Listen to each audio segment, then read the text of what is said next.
Hello, everyone. I'm the Vacuuminator. I'm Buster. And this week in Toku, we're going to be discussing the end of Power Month, the continuation of many, many shows, and the end of Kamen Rider Saber. But before all of that, Buster, how's your week been? It's been okay? Question mark. Really? That's all I got. That's all. Nothing really big happened. Just living. Just living life, just loving life. Yeah. Remember that Lego Hero Factory exists. That's about it. Wow, I've never given that Lego incarnation much thought at all. Yeah. It was right after Bionicle, and like it's basically Bionicle's less popular cousin. Oh yeah, okay, now I remember that. I remember seeing like one or two commercials for that as a like early teenager. Yeah. Which would have been your babby years, wouldn't it? Yeah, probably would have been like fetus years. But how you doing? How's your fetus year? My fetus years were filled with many, many wonderful memories that probably aren't actually as wonderful as I remember them, but hey, that's childhood for you. It's all through rose-tinted glasses.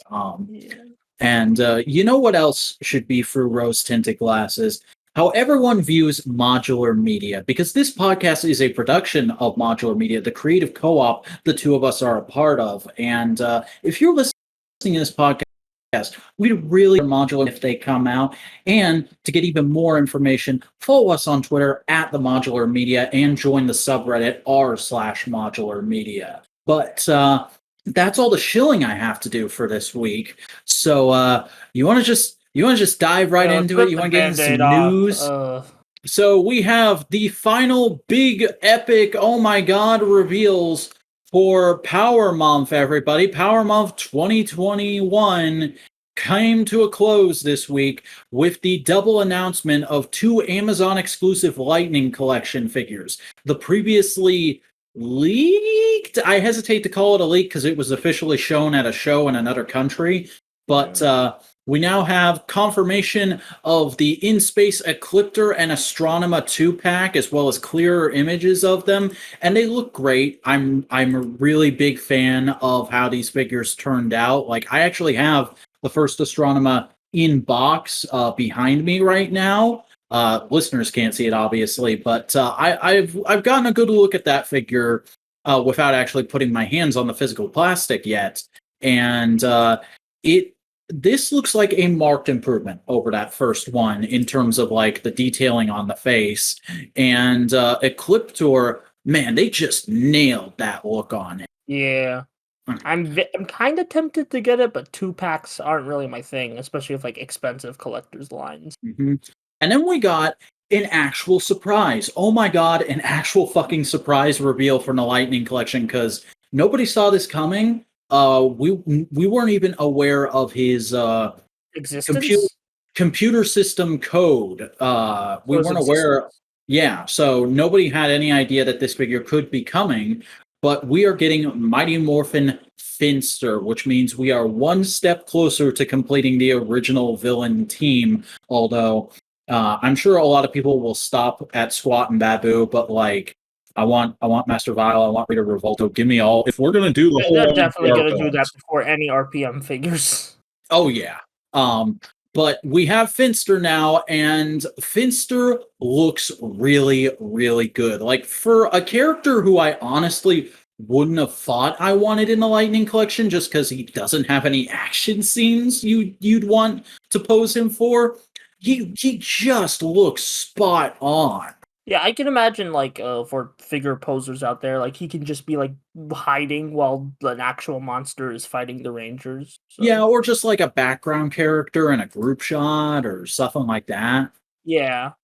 Like kind of like the cowardly one. Mm-hmm. Plus, this is another case of the monster figures enticing non-Power Ranger fans to the line, because I was watching the Foosh Weekly on Saturday, and Robo, the host of that, was talking about, like, oh my god, it's an action figure of a customizer. That's awesome. Look at all his little tools, and he comes with little action figures. I want that because I'm a customizer. Well, that's good to hear. You know, if these MMPR things are going to keep on going, then sure. Like, if it appeals to people outside of the hardcore Power Rangers fans who know nothing. Yeah. about other shows. I will keep saying that until the end of time until I get canceled. But as I said, these are Amazon exclusives. They're already up for pre-order on Amazon.com, and they are set to ship in April of next year. However, keep in mind there's been a lot of port delays in the last month or so these might get delayed again. And because of those port delays, and because of a lot of politics involved in that, this is the beginning of the much prepared for and warned of by Hasbro Lightning Collection and 6-inch figure in general price hike. Well, Because, like, wasn't the beginning of that like a last week thing, or? well, we also kind of like assumed that that was extra license tax. Oh, This is the okay, first like straight Power Rangers thing that's had it. Um, okay. so Astronema and Ecliptor, instead of, I believe the two packs were going for like 40 Or $45. yeah, the last one I saw was like $40. Yeah, so Astronema and Ecliptor are going to be 52.99, and Finster, who is a single release, normally those are 20 to 22 bucks. He is 26.49. So bit of a hefty price tag there, but if you read into why it is, which I'm not going to go into all of it here, we don't have time for that. It makes sense to me, and I'm okay with it. However, it would certainly give me some pause in pre-ordering these were I interested in them, which I am interested in them. It's just not to the point where, oh, I have to have them right away. I've learned to be picky about pre-orders in the last couple of months. Astronomer and Ecliptor are something where I can wait for them until a con or I see them at my local toy store. I don't need to have them right when they ship from Amazon. Yeah, that's all I got. All right. Well, let's move on to some Sentai news, and we've got some prototype images for the upcoming Shokugan modeling project, Super Mini Paw, Hakuju Sentai, Gao Ranger, GaoHunter, as it I was saw some teased. people marking out over this. Yeah, this is a fan favorite mecha, from what I understand, for Sentai fans. I'm personally not very fond of it, but I'll never begrudge somebody for being into what they're into. You don't yuck someone's yum. Um, so That's a new saying to me. I learned it from Dave Wonder. Uh, Uh, but yeah, we got images of the gray prototype for how this thing is going to look out of a modeling magazine in Japan. And it looks pretty spot on, pretty solid. The proportions on the alligator are maybe a tad bigger than I would like, but what are you going to do? You want to get legs out of that thing. The girth's got to come from somewhere. yeah, that's all I got. Not a Gower injured guy, so I can't mark out like everyone else did. Fair enough. Well, let's get into something we've been speculating on for the last couple of weeks, which is that Toei has replaced the voice actor for Gage. Gage will now be voiced by Mayase Fukiishi, Yeah, something like that. Fukushi or something like that. But yeah, we actually saw him speak in the latest episode. Yeah, and I was fine with the voice performance he gave in the newest episode. I think he doesn't match the first voice particularly well, but he brings a new gravitas with it that if our theories about Gage are correct, I'm very okay with. Yeah, because And like as it's like like for what the character we theorize is gonna do, it works well. Mhm. And as far as like the other guy getting replaced, and the whole situation of why he had to back out, that's a whole mess of worms and pus and puke, and I don't want to stick my fingers too deep into it. I'll just say it's a damn shame that shit like that happens. Yeah, that's all we got. Like just hope the situation can end happily. That's all we got. Yeah. I do find it interesting that the only other like majorly credited role this guy has is that in the next season of Netflix Ultraman, he's voicing Ultraman Taro. I'm guessing that's gonna be a was because I'm guessing they want to replace him too. Mhm. Like because I'm pretty sure he finished his voice work, but like I don't know, stuff could happen. Lip sync could go very off because they already ended. I'm not sure what they're gonna do, but we'll see. We shall see. Speaking But of we shall see.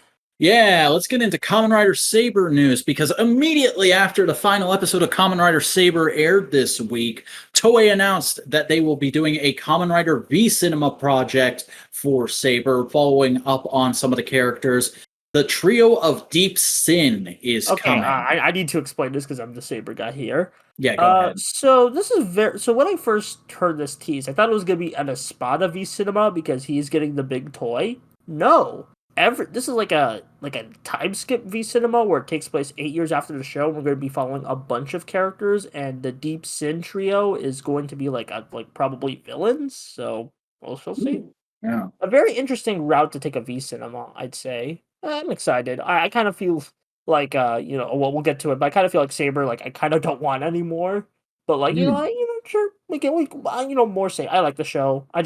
I'm afraid it's gonna get like I'm really worried about what like edgy bargain is gonna be in there.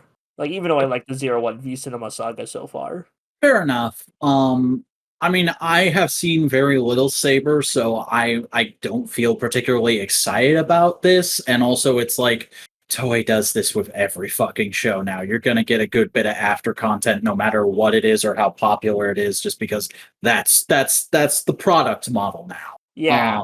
Which So- we expected it. It's just like, what was it gonna be? And that was a pretty interesting twist. That's like it's an everyone V Cinema, but some people will still get power ups. I mean, I do dig the look of the new Wonder Ride books, particularly Arabian Nights. Something about the art on the front of that one just hits me. I think it's gonna be basically because it looks like a combination of Espada and Caliber, which are two power sets Kento has had. So it's pretty nice to see them combined. And this is scheduled for release on DVD and Blu-ray in May of 2022. So expect to start seeing subs pop up maybe a month after that. Yeah, June, maybe halfway. I don't know. That's also probably when we're getting Superhero Senki subs. So yeah, because usually like the V Cinema, and then the last summer movie gets up. Wow, maybe we'll see. But to go along with that, just today we got the announcement of a new Kamen Rider Saber SH Figuarts, and I'm just going to let you take this because I'm not familiar with this form and I have no idea how I'm supposed to pronounce the name.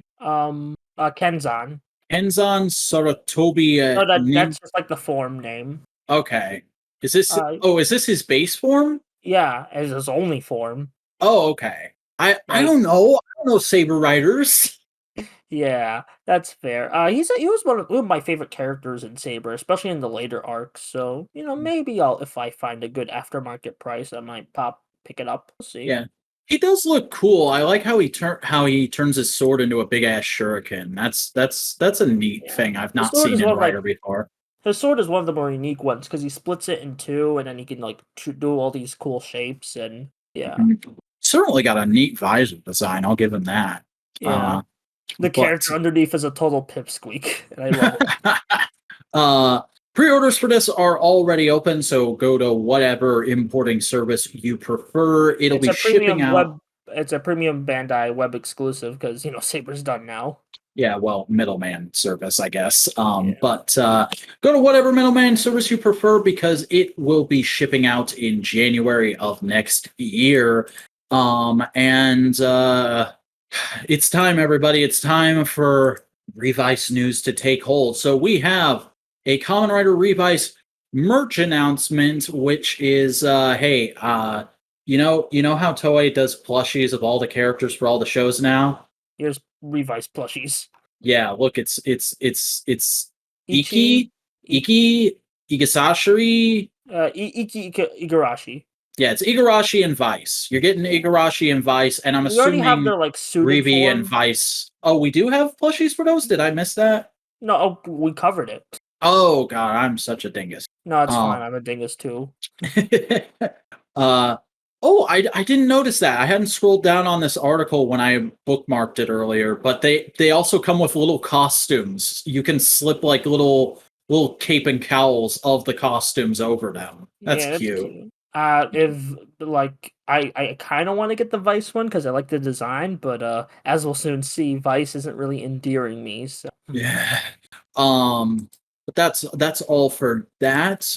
We do also have finally confirmation The racist isn't voicing the belt, everybody. Yay! No, the Kamen Rider Revice belt will be performed by Shingo Fujimori? Fujimori, yeah. And he's Yeah. part of a comedy duo called Oriental Radio.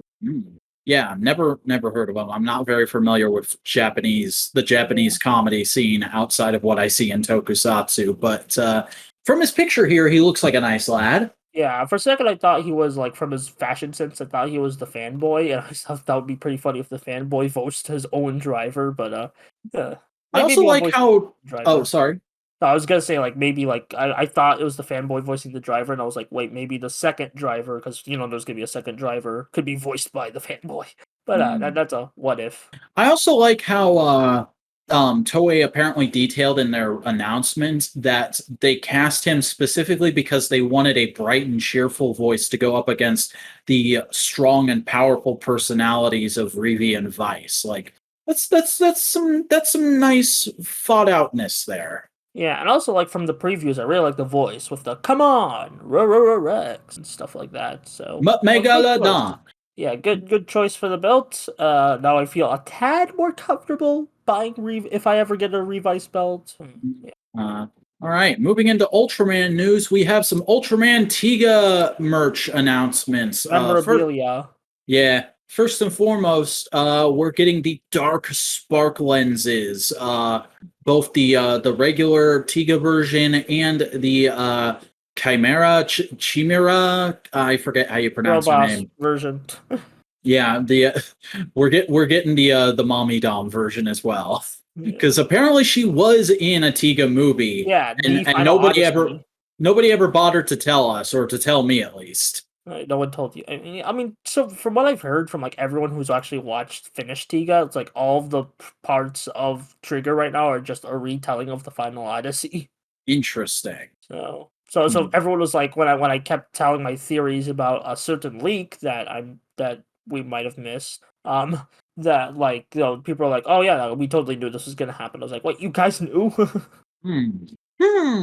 Yeah, but we'll see we'll see when you continue Trigger. Keyword you. Anyway. All right. Moving on. SH Figuarts Golza and Guts Wings 1 and Wings 2 are coming, and this is probably the most impressive SH Figuarts release I've seen in a while. I really like all the sculpting and detail on Golza here, and the Guts Wings don't particularly impress me. Like, they're cool. They're about what I'd expect out of Figuarts for detailing on something that small. But the flight stands they come with are so cool and inventive. Yeah, like the little bendy. Like, I can't believe no one has fought to do that before. Bendy flight stands for little ships. That just seems like a no-brainer. Why isn't there a Star Wars line like that? Yeah, actually, that would be a pretty cool idea for a Star Wars ship thingy. Like, I know they make those little die-cast ships that I think are... those are made for a Hot Wheels license, I think. I would love to see, like, plastic ones that come with the little bendy stands, but that's pie in the sky thinking. Talking about the actual product here, this is something where I could very much see me ordering this, even though I haven't watched Tiga, just because it looks like a cool monster. I could put some Lightning Collection figures up against this in figure photography. But that is all the news that is fit to print. Yeah, so episodes? Yeah, they exist. Let's get episodic here, old timer. Yeah, so Ultraman Trigger, New Generation Tiga, Episode 6, The 1 Hour Demon. I did not watch this one. Yeah, you want to explain why? Alright, it's because you're a quitter. You're a quitter. You're a weak, pathetic quitter, and you quit on me, and I can't believe that you would betray me like this, and I'm just playing it up for the crowd. I don't actually care. You do you. Alright, yeah, so the funny thing is, the thing that broke me was actually a prank. It was really? It was not real. Like, I got some, like, news, and I thought it was real because it came from, like, a person, like a journalist who usually covers Tokusatsu news, and apparently they were lying. Wow. So that's why my private Discord server is currently in the clown arc. So but even then, Trigger's just not been. I don't want to keep up with this week to week. Maybe I'll keep up with it in, like, chunks, but, like, week to week, nah, I'm good. It's giving me bad Ginga S vibes, and there's a reason we haven't talked about Ginga S on the show or my channel because I don't like Ginga S. Well, it's interesting that you should say that, Buster, because I think this week's episode was my favorite so far. Oh dang! Like, genuinely, like, I haven't seen the Final Odyssey, so I don't know if this shit happens in the Final Odyssey, and if it does, how it happens comparatively to the Final Odyssey. But this felt like everything I've been asking for from Trigger so far. It was a more self-contained episode. It used all the characters fairly well and equally, and it just felt like a cool sci-fi premise, because it opens in media res, and Trigger is getting his ass handed to him by this super powerful monster with an energy shield that only attacks for 1 hour a day, because in order to be so powerful and have this impenetrable energy shield, it has to recharge for 23 hours. And basically, after he gets his ass handed to him for the third time at the start of the episode, him and the Gut Select team go, okay, we got to rethink our strategy here, and they end up coming up with this super inventive way to take it down. Also allying themselves with Aegis, who we get a ton of backstory for, and finally he gets to be an actual character instead of just a gag. And I love his relationship with Trigger in this episode, because he's constantly loitering over like, hey, I know your secret identity, and the whole reason I'm helping out is because I'm going to need a favor from you eventually. And we basically get a hint at what that we get what that favor is without him actually coming out and saying it to Trigger at the end of the episode, because there's a flashback to Aegis's tragic backstory. And yeah, this is just really good. Like, it's a plot I feel the monster specifically is like a type of monster I feel like I've seen before, but I can't particularly point out like what show or what episode I know it from. It's just like, oh, this is a trope, but they're doing this trope extremely well. Yeah. I don't know, maybe I'll check it out like again when I catch up, because I'm gonna catch up with Trigger. I just don't want to watch it week to week. That's fair. But yeah, it sounds like you had a fun time, and that's what matters. And I certainly did. now for the really fun time, The High School Heroes, Episode 3. The yellow dunks through the air, the sweet temptation is in the air. Is it not in the air? Is a trap of the machine. Yeah, you got it. You got it on like the 5th try there. Don't worry. Yeah. Yeah, so this is like the best episode so far next to the first one. I love it. This was so really good, man. Yeah. Basically, it's the best anti-gambling PSA I could ask for. Yeah, this feels like those shows you used to watch when you were a kid and like had a very pointed, clear message, but like the theming and the handling of the message is aged up a good bit in maturity, so it doesn't feel like the show is talking down to you. It's very clear what the point of the episode is, but you feel like you're figuring it out for yourself very quickly as the episode is going. Yeah. I also just really dug the Yellow Ranger, who we get introduced to in this episode. Like, he is a really fun character that feels probably more realistic and grounded than any other of the high school heroes so far. Yeah, I mean, I think Blue comes a close second. Yeah. But yeah, I like him a lot. He's got he plays basketball, and I like basketball, but also, he's trying to save money for a basketball camp and stuff like that. How are you feeling about the fact that we basically got confirmation of Pink in this episode? Because the last 10 minutes were dedicated to that. Oh, that was like, I like how there was like earlier part of the episode where they're like building that up, but I didn't expect them to like confirm Pink immediately. Mm-hmm. Oh, I love that scene. It's like, it's like kind of about like it ties into the theme where like everyone has like a reason to fight, and now like this person has a reason to fight, for love, which makes sense for like Pink theming. Yeah. So, yeah. Like, it was a good scene. I just thought it felt a little out of place in this episode, especially because we're introduced to a new Majin that looks way cooler than the main Majin in this episode, which was cool because it's the 2 lackey dudes turning into one Majin, which was a neat idea. Yeah.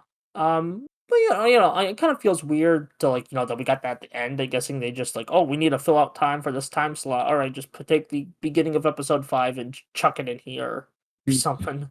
Well, and it is weird because like at the beginning of the episode, or rather like 14 minutes into the episode, I was kind of marveling at like how well they're using their runtime in the show for the most part. Where like the bit when the high school heroes themselves start catching on to the villain plot and going like, what is this gambling app? How do we get involved with this and take it down? That would be like within the first 2 minutes of like an episode of Zenkaiger. Here, they're allowed to just do all this character fleshing out and building up for like 10 to 14 minutes until they get into the actual plot of the episode, which is really cool. Yeah. It's I love like maybe this was in the other ending, but this is like the first time I bothered to watch the full ending where Saber and Zenkaiger like joined in on the ending dance. That was cute. This is the first episode they've been in. Yeah. But it was neat seeing them get involved and just get that little more oomph of, oh yeah, this is a Toei production. Yeah, it's cute because the currently. I wonder if like Revi is going to be there next week. We'll see. Man, how good was Aqua Ranger's cameo this time? He was just so chill, and it's like, yo, what's up? Man, this show's so charming. I love it. Yeah, High School Heroes is genuinely wonderful. If you're listening to this show and you aren't watching High School Heroes, what are you doing with your life? Probably something productive. That's fair. That's fair. All right, now for the big one. Kamen Rider Saber, bonus chapter, when a new page is opened. Did you watch this one, Vac? I did watch this. I did. I watched it because I saw the tweets and I had to see it with my own eyes. Yeah. Yeah, let's get your thoughts on it since you're not Saber aficionated and I can correct you on all the things you're wrong about. So, as somebody who has not watched Saber, this came off as a fairly charming epilogue. I did enjoy getting this nice feeling of like, oh, all these characters are like moving into a new era of their lives, and they're very happy about being done with the main plot of their show, and everybody's gonna go on and live their dream. And also, look at this fucking simp, isn't he funny? Which simp? The guy who kept trying to ask assistant lady out. Oh yeah, Rintaro. He wasn't trying to be like, honestly, he's like the least simp I've seen out of all like the romances in Toku. Like he's just trying to be polite. Yeah, and then he ends up asking her out in the most fucking awkward way I've ever seen. Well, that's part of his character because the thing is, he's been sheltered all his life, like be training for the Sword of Logos. So it's like a part of him is like he calls people Homo sapiens. So like he's a very awkward character, like still trying to get the bearings on social interaction. I also just love it's fucking amazing the slow kidification of Kamen Rider over the years as Toei has realized it's the show that's more popular with kids. Because like go back a few years to like 2014, 2015 in Kamen Rider Drive, like we saw freaking Kiriko and Tomari get married and have a kid. Flash forward here to Saber. Best we get is, oh, they're wearing color-coordinated outfits. That's how you know they ended up getting together. Or as Twitter called it, the sex jackets. That's the name of the episode now. Oh, no, we're not doing that. We're not again. Hey, got us views last time. Okay, fair. But I don't know. Do you have anything to say that I haven't covered about Saber wrapping up? Should we get into the Revice cameo before? Because that was kind of the big part of the episode. I mean, I figured we were just covering that aspect of the episode before moving into the boys. I'll cover the Saber wrapping up. Yeah, it was wholesome. Really like Kento, basically. Like I like Kento and Toma having their good bonds and stuff because I genuinely love those characters. It gives you warm and fuzzle feelings, especially when the ending plays. In the last scene, just a sucker for those. Yeah, they seem to be very good friends. Yeah, dare I say, boyfriends? That was the joke I was. Have you not seen that video? Oh, I know that video. I just felt like I need to make it. Whatever. But yeah, let's get to the Revice portion of the episode. Let's start with you. Vice Pooted. Oh no! Big yikes! Actual legitimate big yikes. Because yeah, I'm still gonna watch the first episode. It might end up being the old free episode try, but wow. Okay, I like Iki. Iki seems like a fun dude, Yeah, but especially because he chokes Vice. Vice is so goddamn annoying. Like it's hilarious how Toei seems to be really trying to create a new Momotaros, but they're missing all of the charm that Momotaros had. And they literally concentrated into Sentai this year with Juran. It is. Yeah, I'm not like here's the thing. It's completely divorced from the actor shit cuz I feel like the actor shit is its own can of worms, Yeah. but I am not on the Vice train, everybody. Yeah. I kind of hate that he kind of doesn't make a good first impression. Like, I kind like, there's some ideas I can vibe with, like the idea that Vice kind of just does whatever, and then Iki has to like roll him in and like choke him. That was my favorite part of the episode, just because of how like absurd and low, and I called it wholesome it is. I mean, I do like slapstick secondaries traditionally. My favorite writer for a very long time was Kamen Rider Beast. Oh, wait, Um, for a very the Beast isn't your favorite anymore? yeah, he hasn't been my. I don't have a favorite these days. It's too hard for me to pin down with writer at Okay, this point. yeah, valid. Continue. But yeah, I don't know about Vice. He's given me bad vibes all over the place, and like, okay, I wouldn't mind the fart humor if it wasn't for the fact that they take a second for everyone to react to it every damn time. Especially Yeah, when in other parts of the episode they're like, "Oh, the only one who can really hear him is Iki." I'm like, then why is everybody else smelling his farts? What he doesn't actually have a corporeal body. He's a spirit in a suit. Why can people smell his farts? That makes no goddamn sense. he's a special spirit. Yeah, I'll give Yeah, you a literally special everything about spirit. Revice is appealing so far, except Vice, and unfortunately, he's a big part of this cameo.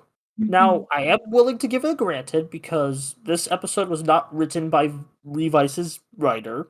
There could be some more nuance to the character, especially if like the ideas presented. I feel like the Saber writer he got basically a note sheet of like ideas and like stuff the like Revice writer is gonna do, and then he kind of just tried to do it on his own. I did like the assistant Fanboy, yeah, yeah, the fanboy. he was great. It's such a different take on fanboys from what we usually get in Toku cuz like I'm so used to like the Gokai Silver types who are all like, "Oh my god, it's you. You're amazing. Wow, wow, wow, wow, wow. Oh, go make your autograph." This guy is just like, "Oh, yes. It's the Common Rider OC I made. Teaming up with Common Rider Saber. Oh, this He's is the so Travis great. touchdown of Kamen Rider characters. Let me film this selfie style with my cell phone because oh god, I'm so cool. Like I genuinely love this character so far. Yeah, like he's such an egotist, and I love it. And also, we get like a bit of setup for Revice's plot, where you gotta collect like the 10 stamps that have been announced. I think they're all the Heisei stamps. I could be wrong.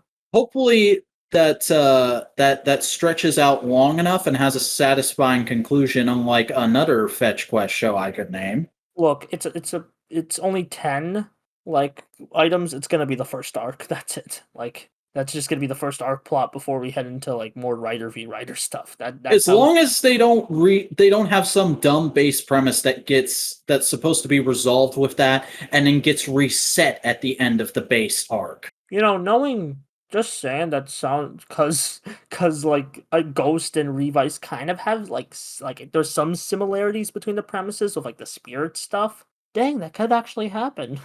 And if it does, that will be the moment I drop Revice. Yeah. Just gonna be like it's Ghost 2, even though Saber's Ghost 2, even though Ghost ain't that bad, but Son, we are not having this argument tonight. yeah, we are not, especially because I have to wrap it up soon. All right. Well, then let's move on because I don't think we have anything else to say about Saber and Revice. Yeah, we'll see you next week for that actual episode 1. But anyway, Kikai Sentai Zenkaiger, episode 25. Do it over. Zenkaiger 2. It was a clip show. It was a clip show, but it was like the best fucking take on a clip show I've seen in a long time. Hmm.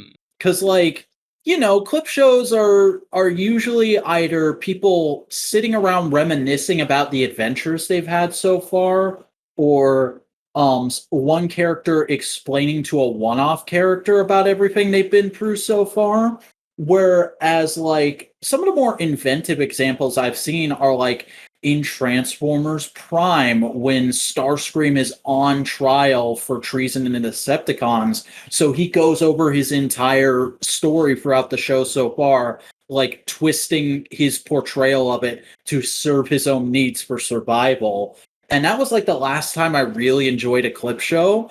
This one is also really cool in that way because it uses time travel in like a fun way I haven't seen before, of like Kaito gets sent back in time and he has like 20 minutes back in time before losing his memories and then having to go through the whole show again to get back to where they were at the start of the episode, which I thought was pretty neat. I also love just the fucking Chad moves Toei pulls sometimes, where they're like, yeah, all right, we'll give you fucking Tommy power-up armor, but when we do homage Jew Ranger with a gear, it's going to be an attack that didn't appear in MMPR, because fuck you. Yeah, that's great. Although they'll still, like, if they go to Super Mega Force route, God forbid, they're gonna justify it somehow.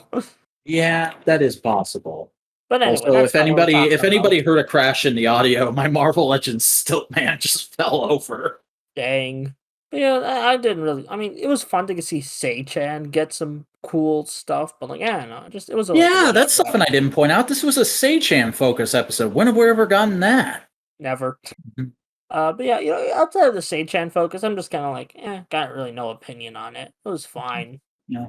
I mean, that's a fair perspective, but I have to soft disagree. I feel like I feel like after us ragging on all the shows last week, they all like stepped up their game this week, because I at least kind of enjoyed every episode I watched this week. Yeah, I can see that. And hopefully Dino Fury comes back, especially with like some like Teletoon airings in Canada. Please. I was really expecting them to drop some more episodes today. Yeah. Because like I know people were. Should we talk about that real quick? A lot of people were super upset on Saturday because Saturday was Power Rangers Day. Happy belated Power Rangers Day, everybody. People were super upset that Hasbro didn't do anything for Power Rangers Day, but like Hasbro rarely does anything on weekends. So like I was a little dejected, but I wasn't surprised. It was still stupid of them to make a Power Month, especially when Mr. Mouse has Marvel Legends to shill. Mm-hmm. I really like, if they had just not promoted this as Power Month, if they had just said, hey, we're going to do some extra reveals this month at random intervals, that would have been fine. But the fact that they promoted it as Power Month made the whole thing feel kind of weak when there weren't like new reveals every weekday and then they didn't do anything on Power Ranger Day. And not to mention, there was no franchise announcements, just toys. Yeah. What the hell? Like I said, I was really expecting to wake up this morning and have people on Twitter be live tweeting new episodes of Dino Charge or Dino Fury out of nowhere. Yeah, I mean, like they are uploading Dino Charge on YouTube right now. Hooray! It's a 5-6-year-old show now. Yeah, I mean, don't get me wrong. I like Dino Charge. I'm one of the people who thinks like, yeah, Dino Charge kind of fell apart in the second season, but overall it's pretty enjoyable. But man, just the state of Power Rangers just depressing at the moment. Just like in these last few months, especially because there's like no freaking new episodes to like get us hyped. well, yeah, the closest we got is frickin' your boy Database Ranger put out a new episode of his review show this week on Power Rangers Day at the very end of it, featuring your boy the Vacuuminator. So everybody go check that out if you haven't. As well as the rest of the show.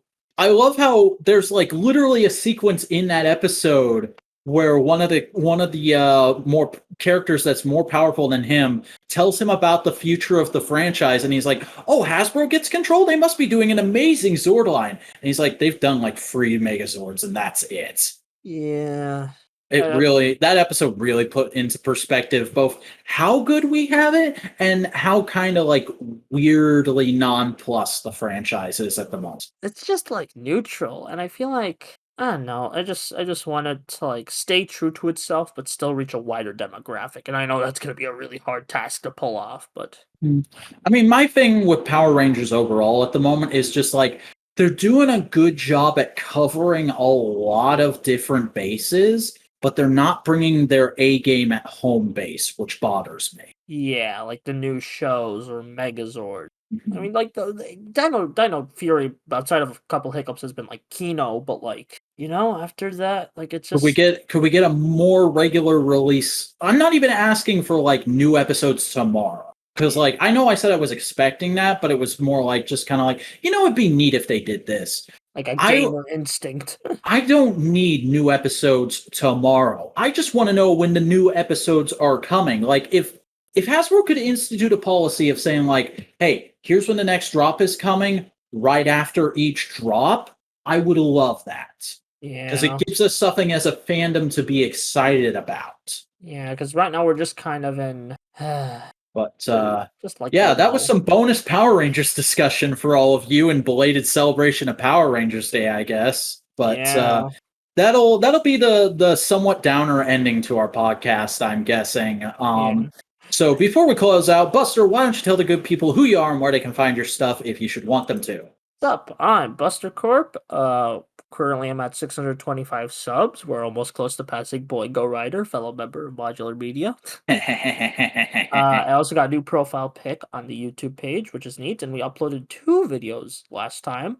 One on Kamen under Saber, so if you want to hear more in-depth, scripted-out thoughts on that show, check that out. And also one on the video game 12 Minutes, and the problem with cinematic games in general. So, I'm pretty proud of those stuff. Also made a stupid Spider-Man leaks video but yeah, that's what I've been doing recently. Hopefully I should have a new thing maybe before this podcast is out. We'll see. All right. Well, I am the Vacuuminator. I'm a YouTuber as well. I make many different videos about many different things. I've got a new video in the oven right now, in fact. I don't know when exactly it's going to be out. I'm hoping for around Memorial Day weekend, or Labor Day weekend, I should say. I always mix those up in my head. My apologies.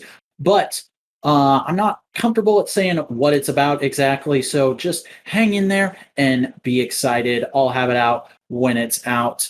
And you could go wait patiently at youtube.com/thevacuuminator, which is spelled THEVACUUMINATOR. And that is also the spelling for my Twitter, which is @thevacuuminator. You can find me talking about anything and everything I want to talk about there. And you can see daily action figure photography from me by going to @the_vacuuminator on Instagram. But everyone, that is going to do it for this week in Toku. We'll see you back here next week for whatever happens that week in Tokusatsu.